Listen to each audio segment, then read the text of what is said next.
आज का यह पावन प्रसंग, एक व्यक्ति 1000 के बराबर है, तो आप गुणित क्रम से देख सकते हैं। लोग लौकिक कार्यों में तो उत्साह दिखाते हैं, धार्मिक कार्यों में ऐसी ही स्थिति होती है। इसलिए तो लिखा है कि पंचम काल में ऐसे ही अगर हम धर्म की प्रभावना नहीं करेंगे तो बस स्थिति यही होने वाली है। इसलिए तो लोग कहते हैं ना कि धार्मिक क्रियाएं प्रदर्शन के साथ क्यों की जाती हैं, प्रभावना के लिए। बाहर जो अपन विमान आदि निकालते हैं इसी कारण से निकालते हैं कि अन्य लोगों को अपन देखते हैं वो कितना उत्साह दिखाते हैं, तो अपन भी जब एकत्रित हो जाते हैं साथ में मिल करके तो जिन शासन की प्रभावना होती है। पंच कल्याणक में जब गजरथ फेरी होती है, परिक्रमा होती है, वो क्यों की जाती है? हम देखते हैं कि उसमें बहुत सारे जैनेतर लोग आते हैं, ना तो वो कुछ भोजन करते हैं अपना, ना कोई व्यवस्था उनको देना पड़ती है, और अपने सहयोगी बन जाते हैं। वह अपनी आँखों से श्री जी की शोभा यात्रा परिक्रमा जब लगती है वह देखते हैं। तो इसी क्रम में आगे चर्चा करेंगे कि हम कैसे अपना पुण्य बढ़ाएं। जितने लोग आते हैं सब कोई दुखी है, कोई परेशान है, कोई बीमार है, तो साधु संत कुछ नहीं कर सकते हैं। कोई कर सकता है तो वह अरिहंत कर सकते हैं, लेकिन साधु परमेष्ठी भी पंच परमेष्ठी की श्रेणी में आते हैं। वह उपाय बताते हैं कि कैसे हम अपने जीवन को ऊंचा उठाएं, कैसे अपनी लाइफ का मैनेजमेंट करें कि जिससे हमारा जीवन व्यवस्थित बन सके।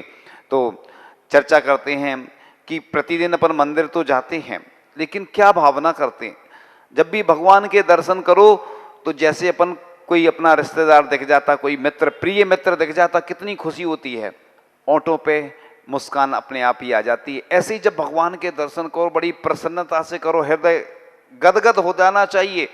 ऐसे लगना चाहिए कि दुनिया की सर्वश्रेष्ठ संपत्ति हमें मिल गई, तब तो जाके आपका पुण्य का अर्जन होगा। लेकिन हम देखते हैं कि लोग जाते हैं, चावल चढ़ाते हैं, भगवान की ओर नहीं देखते, भगवान का छत्र चमर भामंडल या इधर उधर कौन।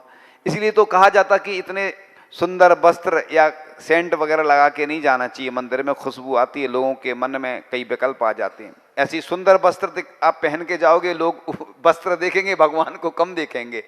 इसलिए ऐसा भी नहीं कि आप कटे फटे वस्त्र पहन के जाओ, क्योंकि उमा स्वामी श्रावकाचार्य में निषेध किया गया है कि जो कटे फटे आदि वस्त्र पहनता है उसका पुण्य कमजोर होता चला जाता है। इसलिए जो भी मंदिर में धोती वगैरह रहती हैं, अखंड वस्त्र लिखा गया, तो वो भी व्यवस्थित होना चाहिए। अपने भी प्रतिदिन के वस्त्र हैं, तो कई लोग तो अलग से, जैसे चाहे कुर्ता पजामा पहन के जाएं पुरुष वर्ग, तो अलग से वो शुद्ध पहन के जाते हैं, क्योंकि जिन वस्त्रों में अपन इधर उधर के कार्य करते रहते हैं वो अशुद्ध हो जाते हैं। क्या क्या उसमें अपन करते रहते हैं दिन भर, तो इसलिए मंदिर की ड्रेस अलग होना चाहिए, क्योंकि ड्रेस का भी एक अलग ही महत्व होता है। तो जो जिन मंदिर बनवाता है उस सुचेता को अपूर्व भोगोत्सव मिलते हैं, यानी वह जो उसने पुण्य इकट्ठा किया उसके माध्यम से वह जहाँ जाएगा उसको लोग सम्मान देते हैं। क्योंकि जिन्होंने भगवान का, तीन लोक के नाथ का सम्मान किया है, उसका सम्मान तो अपने आप सब जगह होता ही है। तो जो जिनेन्द्र भगवान की प्रतिमा शुद्धि विशुद्धि एवं श्रद्धा भावपूर्वक प्रसन्न चित्त होकर बनवाते हैं, वह देवो पुनीत सुख पाकर शीघ्र ही मोक्ष परम पद प्राप्त करते हैं। तो वर्णन चल रहा है कि तीनों कालों और तीनों लोकों में व्रत ज्ञान तप और दान के द्वारा जो मनुष्यों को पुण्य कर्म का संचय होता है, उससे अधिक भावपूर्वक जिन प्रतिमा बनवाने से होता है, जिसकी तुलना किसी से नहीं हो सकती, जिसका फल मनुष्य पर्याय में चक्रवर्ती आदि पद को पाकर भोगते हैं। इसलिए तो लोगों की आस्था प्रतिमा के प्रति विशेष होती है। जहाँ भी जब भी प्रतिमाएं विराजमान होती हैं तो शुरू में कई बार लोग अपनी भावना नहीं बना पाते, लेकिन धीरे धीरे बनती चली आती है। एक नगर है, करेली की बात थी कि प्रतिमा विराजमान होनी थी मूल नायक की, लेकिन जो राशि रखी गई उसमें लोग कह रहे थे बहुत ज़्यादा है। फिर बात ये हुई कि उस राशि के लिए लोग तैयार नहीं हो तो कम कर दी, राशि 71 कर दी। मान लो पहले ये 11 थी, आप समझ गए होंगे कुछ राशियां बताने में थोड़ा सा हाँ, कितनी होगी, बड़ी प्रतिमा थी तो एक तो आप लोग समझ ही जाते हैं संकेत में। अब फिर कई लोग आने लगे कि अरे 71 में मिल रही है, तो बानी आदमी बहुत होशियार होता है, सस्ते में मिल रही, ले लो चलो। तो 2-3 लोग आ गए। अब महाराज जी ने कहा अब तो बोली लगेगी, तो बोली लगी, तो पहले तो 11 में मिल रही थी, अब 31 में गई बोली। तो भगवान, लोग सोचते हैं कि हम भगवान को मूर्ख बना दें, भगवान का कम करवा दें। हमने लोगों से कहा तुम भगवान का कम करवा रहे थे इसलिए देखो तुम्हारा अपने आप बढ़ गया। पहले तो तुम लोग तैयार नहीं हो रहे थे 11 में, अब देखो जब कम कर दिया फिर ज्यादा लोग तैयार हो गए, तो अब उल्टी स्थिति बनी कि भगवान का फायदा हो गया। इसलिए कई बार नगरों में जब शांति धारा की बोली लगती है, प्रतिदिन लगती है, तो 100 रुपये में भी कोई तैयार नहीं हो। और जब बड़ा कार्यक्रम हो, तो एक बार छिंदवाड़ा में कार्यक्रम हो रहा था नए वर्ष पे, तो कितने की 3 लाख की बोली गई शांति धारा की। मतलब यानी इसलिए बोला जाता है कि जो भी कार्यक्रम करो, अभी MP नगर में मंदिर का हुआ उस दिन शिलान्यास, लोगों ने उम्मीद भी नहीं की होगी, उससे कई ज़्यादा लोगों के ऐसे भाव बने कि जब बड़ी योजना होती है तो लोगों के भाव अपने आप बनते चले जाते हैं। और लोग सोचते हैं कि अरे अभी तो दिया था, अभी तो दिया था। जैसे यहाँ के एक व्यक्ति हैं, है ना, जो कमेटी में हैं, आप समझ जाएंगे सारे में, क्योंकि किसी एक का नाम लेते तो लोग फिर लोगों को लगने लगता विकल्प। वो हर जगह जो भी कुछ कार्यक्रम होता है तो बोली लेते चले जाते हैं, लेते चले जाते हैं। सामने बैठे ना, तो क्यों लेते हैं बताओ आप?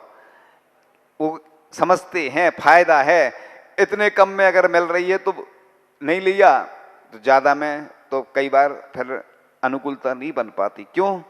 तो इसलिए हम तो कहते व्यापार, सही व्यापारी वही है जो मौका देख के काम करता है कि भैया इतने कम में मिल रही है, अपन ने अभी नहीं लिया, फिर जब बढ़ी जाएगी तो उसमें तो हम ले ही नहीं पाएंगे। तो लिखा है कि जो अरिहंत सिद्ध और मुनियों को श्रद्धा भाव पूर्वक नमस्कार करता है, वह जिन शासन के भक्तों से स्नेह पाता है और शीघ्र ही सम्यक मोक्ष मार्ग को प्राप्त करता है।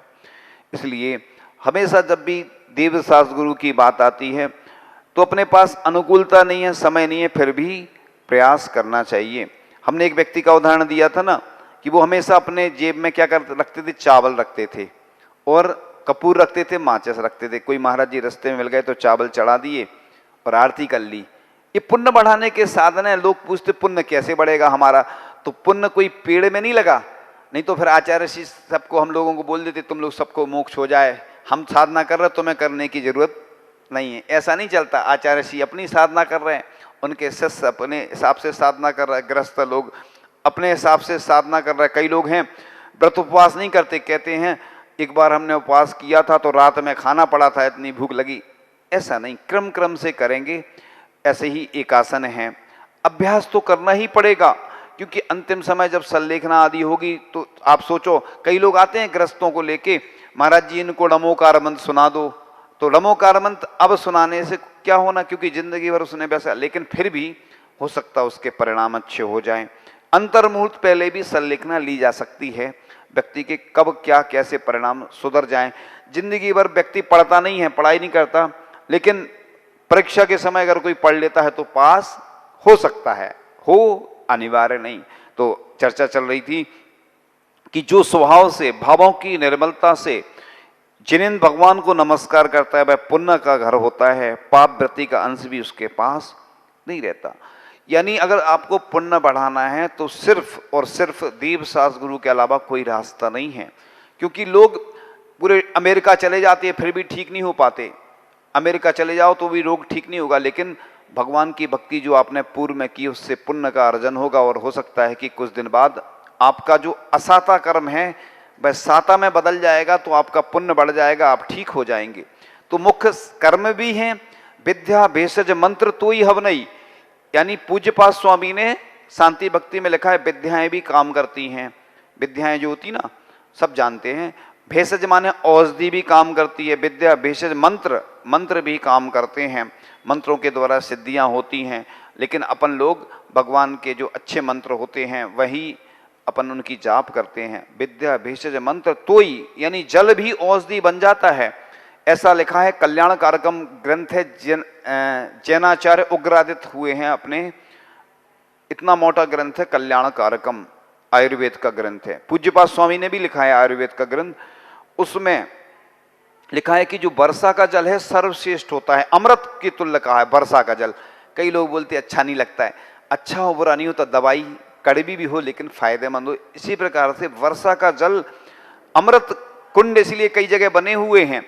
अभी खुरई में एक व्यक्ति ने बनाया है अपने घर में, नीचे जमीन में बनाया है, जैसे छोटा सा बस, और 1 साल तक उसमें जल रहता है। उसमें क्या सूर्य की किरणें नहीं जाना चाहिए और हवा आदि नहीं जाए, मतलब धूप नहीं जाए, तो बस उसमें थोड़ा चूने का कुछ रख देते हैं मटके में, वो उससे अभिषेक भी होता है कई बार जब जरूरत पड़ जाती है मंदिर में, और उससे उसका व्रती जीवन जो प्रतिमाधारी होते हैं, या जब भी मुनि महाराज आदि कोई श्रावक को जरूरत पड़ती है साधु के निमित्त से, आहार आदि के निमित्त से, तो उसका उपयोग होता है। वर्षा का जल देखो, अब कुओं की समस्या आने वाली है तो सबसे अच्छा, तो वो कल्याण कार्यक्रम में लिखा है कि मतलब स्वास्थ्य के लिए सबसे अच्छा होता है। अब लोग कहते हैं व्यवस्था नहीं हो पाती, तो इस बार तो बहुत बारिश हुई, तो जहाँ कुएं आदि की व्यवस्था नहीं है, सिंगापुर वगैरह में भी अभिषेक उसी से होता है, वर्षा के जल से।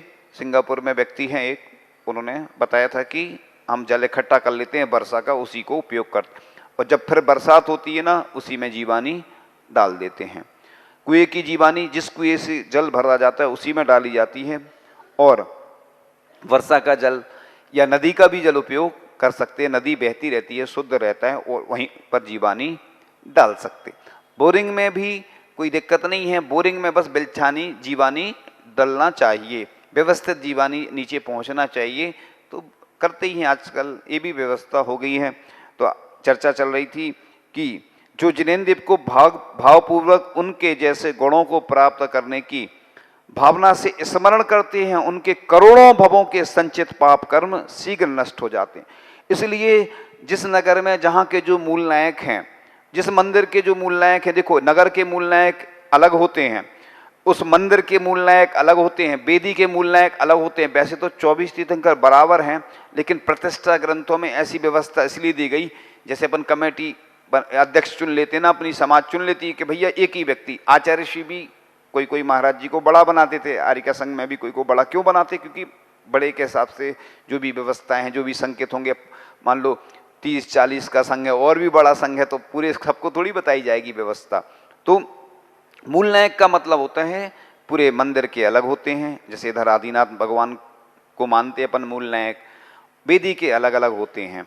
तो मूल नायक इतने पावरफुल होते हैं, जब भी कोई काम करो, आपके यहाँ कोई भी काम हो, आप सबसे पहले श्रीफल दाहिनी ओर, यानी भगवान का दाहिनी ओर से हम लोग भी दर्शन करते ना, फिर ऐसा नहीं है कि दाहिनी ओर नहीं बन रही व्यवस्था, दाहिनी ओर श्रीफल चढ़ाएं भगवान को। और प्रतिदिन जहाँ जहाँ अभिषेक शांति धारा होती है, सबसे पहले मूल नायक भगवान का अर्घ्य चढ़ाना चाहिए। फिर जिन भगवान का अभिषेक किया है उन भगवान का, नहीं तो वृषवादी वीरांतेभ्यो चतुर्विंशति तीर्थंकरेभ्यो, यानी 24 तीर्थंकर का उसमें लिखा रहता ना, जो विधि है, जो अभिषेक विधि, उसमें 24 तीर्थंकर का। और जिस उसमें आदत ना कि आता है ये अभिषेक की विधि में बड़े उत्साह के साथ करना चाहिए।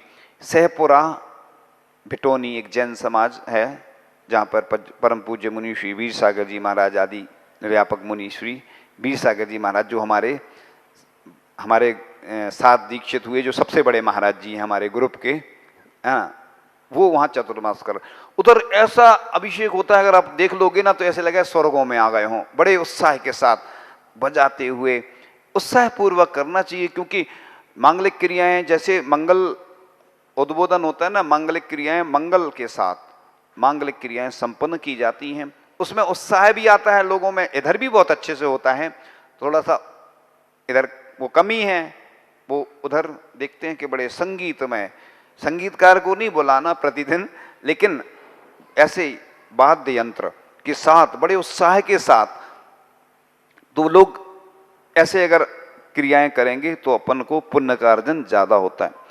संघ में थे एक व्यक्ति थे, वो कहीं राजस्थान आदि से आते थे, और उनके यहाँ जब भी आहार होते थे तो जब लौट के आते थे थाली बजाते हुए आते थे, और बड़े जयकारा अलग टाइप से लगाते।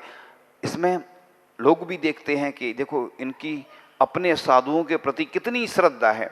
अपन लोग, हमने देखा है कि कई लोग आजकल वो लगाने लगे ना, छत्र चमर लगाते अपने घर में हैं, और पाद प्रक्षालन करेंगे तो बड़े उससे करेंगे कि अच्छे से रगड़ रगड़ के। तो हम लोग बोलते भैया अभी आहार दे लो फिर अच्छे से कर लेना। एक महिला थी, उन्होंने पूजन लिखी, हम अकलतरा में पहुंचे, आचार्य श्री की छत्तीसगढ़ी में पूजन लिखी। उन्होंने कहा महाराज जी हम पूजन कर लें। हमने कहा अभी रुक जाओ, बाद में कर लेना आहार के बाद। तो हम जब आहार हो गए हम बैठ गए, हमने कहा आप कर लो, कोई दिक्कत नहीं। क्या ऐसा कोई नियम है क्या? जैसे यहाँ पे होती है पूजन तो जब चाहे हो सकती, कोई ऐसा नहीं है। आचार्य श्री की पूजन है, जब करना जब कर लो।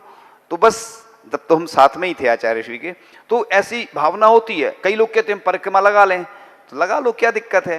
तो कई बार खुरई आदि में हम जब लोग सुबह जाते थे तो प्रतिदिन लोग पाद प्रक्षालन करते थे, उसमें क्या दिक्कत है। अच्छी क्रियाएं, शुभ क्रियाएं, पुण्य बढ़ाने वाली हैं। एक बार हमने बताया होगा कक्षा में कि 1008 तरीके हैं पुण्य बढ़ाने के। तो कोई पूछ रहा था महाराज जी बताओ, हमने कहा धीरे धीरे बता पाएंगे, क्योंकि जैसे जैसे समय मिलेगा, अनुकूलता मिलेगी, तभी तो बता पाएंगे कि पुण्य बढ़ाने के इतने तरीके हैं कि आप करोड़पति अरबपति बन सकते हो पुण्य के मामले में। धन के मामले में तो फिर जैसी आपकी अनुकूलता होगी, जैसे आपके भाव होंगे, वो अलग बात है। तो चर्चा चल रही थी कि करोड़ों भावों के संचित पाप कर्म। अब लोग कहते हैं ना, रोते हैं कई लोग, हम दुखी होते हैं ना कि हमें महाराज जी असाध्य रोग हो गया, हम परेशान हैं। तो विशुद्धि पूर्वक की क्रियाएं करोगे तो अपने आप तुम्हारा पुण्य का अर्जन होता चला जाएगा। चाहे मुनि महाराज हो, चाहे ग्रस्त हो, पुण्य कैसे बढ़ता है? भक्ति से। हम भी वही काम करते हैं, आचार्य जी भी वही काम करते हैं, और आप भी वही काम कर सकते हो। इसके अलावा दुनिया में और कोई तरीका पुण्य बढ़ाने का कहीं पे नहीं है। कोई ऐसी दुकान नहीं है जहाँ के खरीद लो कि पुण्य कोई पेड़ पे लगा है, फल तोड़ के और दे दो भैया, या हम अपना ट्रांसफर कर दें पुण्य आपको। तो किसी का किसी को ट्रांसफर नहीं होता है पुण्य। आप चाहें तो अपना जीवन इतना अच्छा बना सकते हो। आज देखो कोई व्यक्ति की यश कीर्ति फैलती ना, पूरे में यश कीर्ति फैलती, सब लोग उसको बुलाते हैं, सब जगह उसकी प्रसिद्धि, नाम चलता है। तो किसी व्यक्ति का अयश कीर्ति नामकरण का उदय होता है, तो वो अच्छा भी काम करे तो लोग उसको चाहते नहीं हैं, ना तो घर में चाहते ना बाहर चाहते। तो ये यश कीर्ति नाम कर्म का उदय, जो प्रतिमाधारी होते हैं, जो मुनिराज आदि होते हैं, उनका यश कीर्ति ही चलती है। कई कई बार कोई कर्म के उदय आ सकते हैं, उससे अयश कीर्ति भी हो जाती है। लेकिन अगर आप चाहते हो कि हमारी प्रसिद्धि फैले पूरी दुनिया में, हमारा नाम हो, हमें सब चाहें, तो आप बस भगवान से राग रखें और अच्छी क्रियाएं करें। भगवान की जब भी पूजन करें तो आंखों में आंसू आना चाहिए आपकी। इतनी अच्छी द्रव्य होना चाहिए कि लोग, दूसरे लोग देखकर प्रेरणा लें कि इतनी अच्छी द्रव्य से देखो ये पूजन करते हैं। और कोई को दिखाने को थोड़ी करना, अपन को तो अच्छी द्रव्य से करना ही है। खुशबू अलग आना चाहिए चंदन की। जब धूप चढ़ाए ना, तो पहले हम लोग चढ़ाते थे धूप घिस के चंदन को, और उसमें कपूर मिला के, पूरे मंदिर में ऐसी महक आती थी कि वाह, कोई भी निकल जाए तो वो भी कहता था कि अरे क्या बात है।